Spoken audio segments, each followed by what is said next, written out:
Hai sahabat Hoya, lama tak jumpa ya. Senang rasanya hari ini bisa berbagi lagi tentang tips-tips seputar perawatan tanaman Hoya. Kali ini saya akan membahas tentang pot yang cocok untuk digunakan menanam tanaman Hoya. Sahabat Hoya pasti suka jika melihat berbagai bentuk dan warna dari pot-pot atau wadah untuk menanam tanaman Hoya yang gambarnya bertebaran di media sosial kan? Semuanya tampak cantik, tampak serasi, lalu timbul keinginan untuk menggunakan pot yang serupa buat menanam koleksi-koleksi Hoya milik sahabat Hoya. Tapi kemudian setelah mencobanya, ternyata sahabat Hoya baru menyadari bahwa pot-pot tersebut ada yang cocok digunakan di tempat sahabat Hoya, atau sebaliknya malah tidak cocok digunakan di tempat sahabat Hoya. Padahal sahabat Hoya sudah mengeluarkan uang yang lumayan besar untuk membeli pot-pot tersebut. Untuk mengurangi resiko kegagalan dalam penggunaan pot untuk tanaman Hoya milik sahabat Hoya, maka sahabat Hoya dapat mempertimbangkan hal-hal sebagai berikut sebelum memutuskan untuk membelinya ya sahabat Hoya.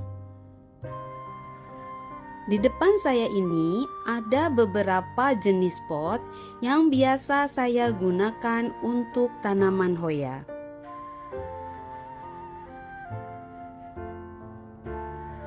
Tampak di sini yang pertama adalah pot terakota atau pot yang terbuat dari tanah liat. Saat ini pot terakota itu banyak bentuk dan modelnya. Kesannya sangat natural dan cantik jika dipajang di atas rak tanaman atau di teras rumah. Mengingat sifatnya yang terbuat dari bahan alami tanah liat, maka pot jenis ini mudah menyerap air, sehingga media tanam yang digunakan akan lebih cepat kering jika dibandingkan jika kita menanam Hoya dengan pot yang terbuat dari bahan plastik. Itu artinya, jika sahabat Hoya tinggal di daerah yang cukup panas seperti saya, maka sahabat Hoya harus lebih sering menyiram tanaman Hoyanya ya, supaya Hoyanya jangan sampai dehidrasi atau kekeringan. Yang kedua adalah pot yang terbuat dari bahan plastik. Pot jenis ini cukup aman digunakan untuk tanaman Hoya. Jenis pot ini lebih bisa menyimpan air dibandingkan dengan pot terakota, sehingga jadwal penyiraman bisa dilakukan lebih jarang dibandingkan jika sahabat Hoya menggunakan pot terakota.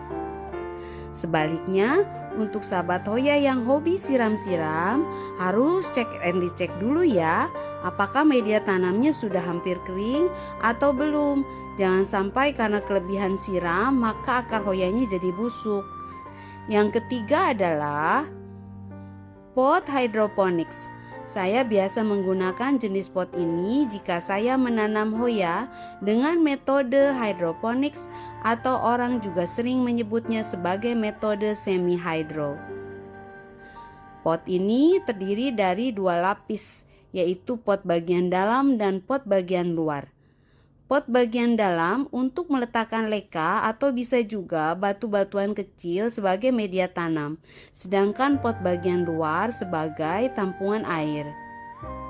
Beberapa jenis Hoya milik saya juga sangat baik pertumbuhannya dengan menggunakan pot jenis ini. Jika Hoya yang ditanam adalah Hoya berjenis daun besar, sahabat Hoya juga bisa merancang atau membuat sendiri pot hydroponics ini dengan ukuran yang lebih besar dan dengan menggunakan bahan-bahan yang ada di sekitaran sahabat Hoya. Ini contoh pot hydroponics untuk Hoya yang saya buat sendiri untuk Hoya saya.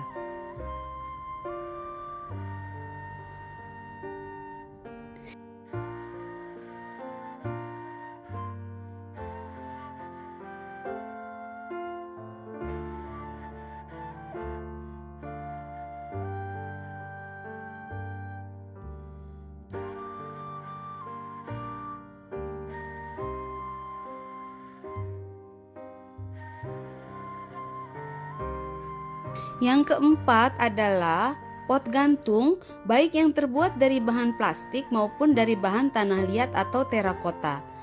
Cuma untuk pot gantung, saya lebih memilih yang terbuat dari bahan plastik supaya tidak terlalu berat jika digantung, khususnya jika saya menggunakan media tanam berupa batu-batuan kecil.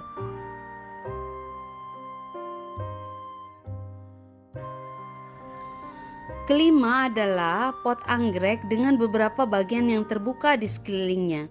Jika sahabat Hoya ingin menggunakan pot anggrek sebagai pot Hoya, maka sahabat Hoya harus mempertimbangkan apakah sahabat Hoya akan meletakkannya di tempat yang terpapar matahari langsung, ataukah di dalam greenhouse, ataukah di tempat lain yang tidak terpapar sinar matahari secara langsung. Jika akar Hoya sudah tumbuh hingga keluar pot, sedangkan sahabat Hoya meletakkan Hoyanya di area yang terpapar sinar matahari langsung, maka ada resiko akar Hoya lama-kelamaan akan menjadi kering karena terpapar sinar matahari langsung. Untuk menghindari hal tersebut, saya biasanya melapis bagian dalam pot gantungnya dengan pot plastik lain. Sedangkan jika sahabat Hoya meletakkan Hoyanya di area yang tidak terpapar sinar matahari secara langsung, maka akan cukup aman langsung menggunakan pot gantung anggrek ini tanpa tambahan pot lain. Keenam, yang tak kalah cantiknya adalah pot keramik. Sahabat Hoya juga bisa menanam Hoya dalam pot keramik, baik secara langsung ataupun hanya sebagai pelapis bagian luar pot plastik. Pilihan tentunya ada di tangan sahabat Hoya. Selama sahabat Hoya bisa mengatur waktu penyiraman, disesuaikan dengan jenis pot yang akan digunakan, maka Hoyanya akan baik-baik saja. Pahami dulu sifat bahan yang digunakan sebagai bahan baku pot, sesuaikan media tanam, sesuaikan jarak penyiramannya, maka Hoya milik sahabat Hoya akan bertumbuh dengan baik. Demikianlah sahabat Hoya pembahasan kita seputar pot yang digunakan untuk menanam Hoya. Selamat mencoba ya. Dan ini contoh-contoh tanaman Hoya milik saya yang saya tanam dalam berbagai jenis pot. Salam Hoya, salam lestari.